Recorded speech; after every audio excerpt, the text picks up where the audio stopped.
नशे को लेकर के जो अभी सैनी जी बता रहे थे या जितने भी वक्ताओं ने बोला, अमूमन इसको अभी हम सबने पुलिस की लड़ाई मान लिया कि पुलिस ऐसा नहीं कर रही, पुलिस वैसा नहीं कर रही है, पुलिस चाहे तो इसको रोक सकती है, पुलिस चाहे तो ये कर सकती है। मुझे भी मानना है कि हमको थोड़ा ज़्यादा प्रयास करने की ज़रूरत है, लेकिन नशे की जो समस्या है वो वास्तव में केवल एक डिपार्टमेंट से सॉल्व नहीं हो सकती। अगर किसी घर का इकलौता बच्चा नशे की गिरफ्त में गया तो पुलिस का फेलियर नहीं है, वो किसकी असफलता है? परिवार की। मैं एक छोटा सा किस्सा आप लोगों से शेयर करना चाहूँगा। इतने गणमान्य लोग, वो 80 साल के डायरेक्टर साहब हमारे बीच में बैठे हैं, तो मुझे अच्छा लग रहा है कि मैं कई पीढ़ियों के इस समागम में बोलने का मुझे मौका मिल रहा है। जो मैं एक छोटी सी कहानी आप सब लोगों से शेयर कर रहा हूँ, प्लीज उसको कहानी मत समझिए। वो मुझे सूत्र लगता है जो हम तक पहुँचना चाहिए। नशा या कोई भी बड़ी समस्या का समाधान अगर हम ये माने कि और लोग करेंगे तो उससे किसी भी समस्या का समाधान नहीं हो सकता। अब मैं अपनी कहानी पे आता हूँ, फिर उसके बाद अगली बातें आपसे शेयर करूंगा।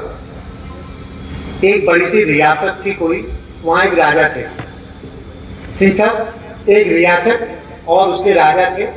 राजा अपनी रियासत को, प्रजा को, और प्रजा अपनी जनता को बेइंतहा प्यार करते थे। बहुत अच्छा चल रहा था। प्रजा से जब राजा ने जो कहा, प्रजा अच्छी अच्छी बात करती थी, महाराज की जय हो, हमारी रियासत अमर रहे, हमारा ये रहे। राजा भी बहुत अच्छी बात करते थे। एक साल क्या हुआ, वहां बरसात नहीं हुई, उस रियासत में पानी नहीं बरसा। अब जंगल सूखने लगे, खेत खलिहान सूखने लगे, जानवरों के मरने की नौबत आ गई। आम जन में हाहाकार सा मचने लग गया।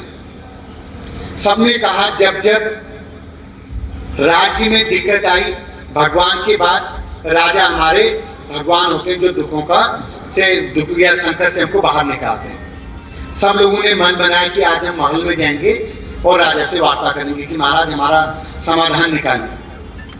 क्योंकि राजा जनप्रिय थे, वो हमेशा जनता के साथ खड़े होते, उनके दुख सुख के सहभागी थे, उनका हर मौके पर ख्याल रखते थे। वो खुद चिंतित थे इस बात को लेके। तो जब सब लोग, रियासत के लोग इकट्ठा होके वहाँ जाते हैं तो राजा चिंतित थे। उन्होंने राजा से कहा, महाराज हमने भगवान को तो नहीं देखा, लेकिन आप भगवान का रूप हैं। जब जब हमारी रियासत में हम लोगों में दिक्कत आई, आपने समाधान निकाले, अब आप हमें इस समस्या से बाहर निकालें। अब रियासत बड़ी थी, 1.5 लाख लोग वहाँ रहते थे। तो राजा ने कहा, हाँ मैं चिंतित हूँ। तो उन्होंने जो अपने सबसे बुजुर्ग मंत्री थे उनसे पूछा, मंत्री जी बताइए इस समस्या से बाहर कैसे निकले? मंत्री जी ने कहा कि महाराज जब जब हमारी रियासत में दिक्कत आई, राजपुरोहित जी ने जो समाधान निकाले वो हमेशा सही साबित हुए। सब लोग खुश हो गए। सबने कहा राजपुरोहित को बुलाया जाए। तो राजपुरोहित जी बुलाए गए। राजपुरोहित जी ने अपनी किताब, अपना पोथी पढ़ी और कुछ कैलकुलेशन किया। उन्होंने कहा, महाराज 2 दिन बाद अमावस की रात है।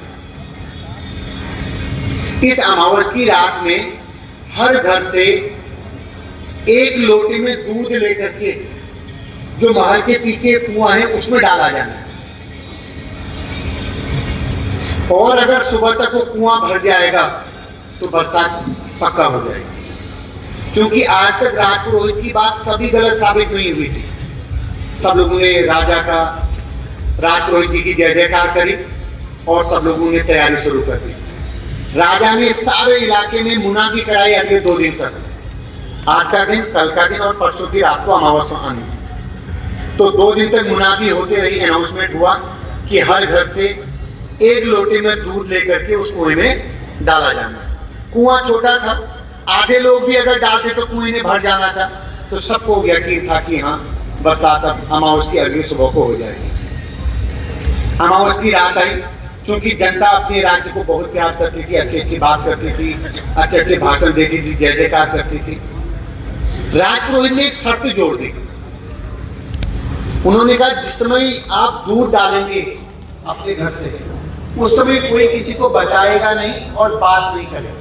आप जाएंगे कुएं तक, दूध डालेंगे और वापस आ जाएंगे।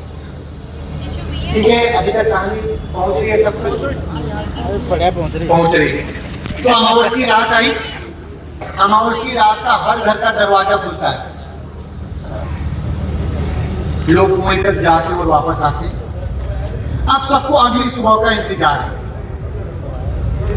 भोर हुई, सुबह हुई, सूरज निकला, सब लोग राजमहल में इकट्ठा हुए कि अब चलो हम चलते हैं कुएं के पास। अब आप लोग ये बताइए, उस राज्य में बरसात हुई होगी कि नहीं हुई होगी?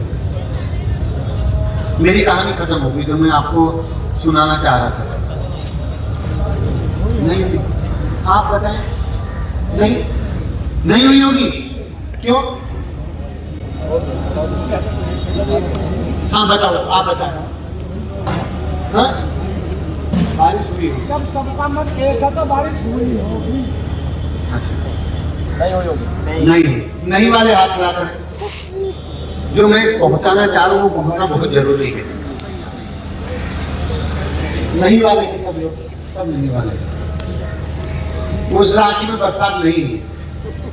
क्यों नहीं हुई? क्योंकि राज कोई ने एक शर्त जोड़ी थी कि जब आप दूध डालेंगे तो किसी को बताएंगे नहीं और दिखाएंगे नहीं। जब हमारे घर की हमारी बहू, हमारी माँ या हमारे पिता दूध निकालना शुरू कर देते, उसी समय उनके दिमाग में ख्याल आया जो आपके दिमाग में अभी आ रहा है कि दूध तो और लोग डाल ही रहे, अगर मैं नहीं भी डालूंगा तो क्या फर्क पड़ेगा। सबने ऐसा ही सोचा, हम सब वैसा ही सोचते हैं। जब अपने सिस्टम के लिए, अपने लोगों के लिए करने की बारी आती है, उस समय हम सबका मन, हम सबके दिमाग में चलता है और लोग, बड़े लोग, सरकार वो तो कभी नहीं, हम नहीं भी करेंगे तो कोई फर्क नहीं पड़ेगा। और जैसा हम सोच रहे हैं, जैसा मैंने सोचा, वैसा सब सोचते हैं। अब इसमें एक लाइन और जोड़ता हूँ, आप तो सीओ साहब पुलिस की सारी चीजें जानते हैं। अगर पुरोहित ने ये कहा होता कि जब आप दूध डालोगे तो एक सेल्फी लेके राजा को मैसेज कर देना, तब क्या होता है? तो लोग घड़ा लेके जाते, तब घड़ा लेके जाते। मेरा मेन मकसद आप लोगों को एक कहानी शेयर करने, मैं जहां भी जाता हूं बोलने का मौका मिलता है मैं कहानी जरूर बताता हूं। हम सबको जरूरत है, जिस समय हमारा सिस्टम, हमारा समाज, हमारी पड़ोस, हमारा कुछ भी हमको हमारे हिस्से का दूध मांगता है, उस समय एक लोटा मांगे जा रहा, दो लेके जाओ, बिना तालियों की अपेक्षा के। जब सेल्फी डालनी थी तो घड़ा लेके गए हम, क्योंकि मालूम था शाबाशी मिलेगी। लेकिन जब कोई देखने वाला नहीं था, जब एनोनिमस मतलब अनजाने में आपको अपने सिस्टम के लिए काम करना था, तब लगा यार ये बेकार चला जाए। हम सब लोग ताली, पेट की थपथपाहट के लिए काम करने के आगे हो। ये जो नशे का बहुत बड़ा कारण है ना, वो यही है। हम सबको लगता है उसका बिगड़ रहा, मेरा करने दो, मरने दो, मेरे घर में तो सब ठीक है। लेकिन आज हम जिस नशे से लड़ रहे हैं, उस नशे में कोई स्मेल नहीं आती। आपका बच्चा बीड़ी पी के आएगा, आपको दूर भागेगा। उसने अगर ड्रिंक किया होगा, वो भी दूर भागेगा कि कहीं मुंह से स्मेल ना आ जाए। लेकिन आज जो नई पीढ़ी जिस नए नशे की गिरफ्त में जा रही है, उसमें न नशा है, न कुछ और चीज है, न बच्चा गुमसुम है। कौन जाने आप अभी तक इस बात को लेके खुश है कि मेरे घर में नहीं, ये तो पड़ोस में या दूर किसी रिश्तेदार के यहाँ या दूसरे गांव में चल रहा है। वो चोर रास्ते से आपके घर में भी एंट्री कर चुका है। अगर आपका बच्चा देर रात तक कहां से आ रहा आपको पता नहीं है, अगर आपके उसके कमरे में घुसने पर वो तुरंत सतर्क होता है और चीजें थोड़ा ठीक करने लगता है, तो सतर्क हो जाएगी। वो दानव आपके घर में भी घुसने का प्रयास कर चुका है। नशे की लड़ाई अगर आपने ये सोचा कि पुलिस या कोई एक विभाग उससे लड़ लेगा, मैंने आपको बताया ना, हमारी जिम्मेदारी है कि हम उसमें बढ़ करके काम करें। रोज अगर आप अखबार देखेंगे 2-4 लोगों को जेल डाला जाता है नशा बेचने के उसमें। लेकिन जो हजारों लोग जो हमारे घरों में नशे की डिमांड करें, उनसे कौन लड़ेगा? पुलिस तो घर में घुसेगी नहीं। अगर हमें मालूम नहीं कि मेरा छोटा भाई पिछले 3 महीने से रात को बहुत लेट तक क्यों आता है, मेरा बेटा पिछले इतने दिनों से इस टाइप का एबनॉर्मल एक्टिविटी क्यों कर रहा है, तो इसमें किसी डिपार्टमेंट का दोष कहां से आ गया? हम अगर अपने 1 या 2 बच्चों को परिवार में नहीं देख पा रहे तो एक विभाग कैसे देखेगा? उसके पास तो और भी बहुत सारे काम है। हमारी जिम्मेदारी है लेकिन आपको अपने हिस्से की आग को बुझाना पड़ेगा। अगर हम ये सोचें कि आग तो बहुत दूर लगी है, तो वो अपने आप को धोखा देना है। अगर पड़ोस में भी ऐसा कोई है, आप पुलिस तक पहुंचें, आप सिस्टम तक उस चीज को बताएं जो ऐसे लोग हैं। क्योंकि इस बात को लेके झूठे मुलाकाते में रहना कि मेरा घर तो इससे बचा है, पता लगा जिस दिन आपको एहसास होगा तब आपको ये लगे कि मेरा घर तो पिछले 1 साल से इसका पीड़ित है। तो अगेन फिर से मैं आप लोगों को दोहराना चाहूंगा कि अगर नशे को लेकर के आपके अगल बगल पड़ोस में रिश्तेदारी में कहीं भी कुछ है, बेचने वाला पीने वाला, आप उसको पुलिस के संज्ञान में लाइए। पुलिस ऐसा नहीं कि उसको इमीडिएट जेल भेज दिए या सजा दे दिए, कोई नहीं चाहता, कोई सिस्टम नहीं चाहता कि किसी को सजा दे।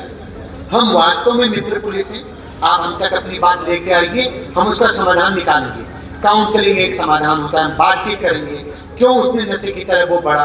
कोई नहीं चाहेगा कि जेल भेज के इसका समाधान होना, और जेल भेजना is not a solution. School को, परिवार को, पड़ोस को, सामाजिक संस्थाओं को, पुलिस को, सबको मिलके इस लड़ाई को लड़ना पड़ेगा, तभी इसके सार्थक परिणाम और बेहतर ढंग से हमारे सामने आ पाएंगे।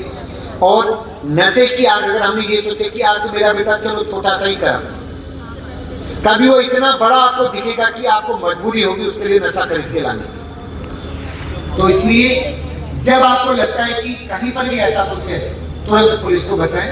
हम हर संभव कोशिश करेंगे कि आपकी गोपनीयता भंग न हो, आपको कोई दिक्कत ना आए और समाधान का सलूशन मैं आगे।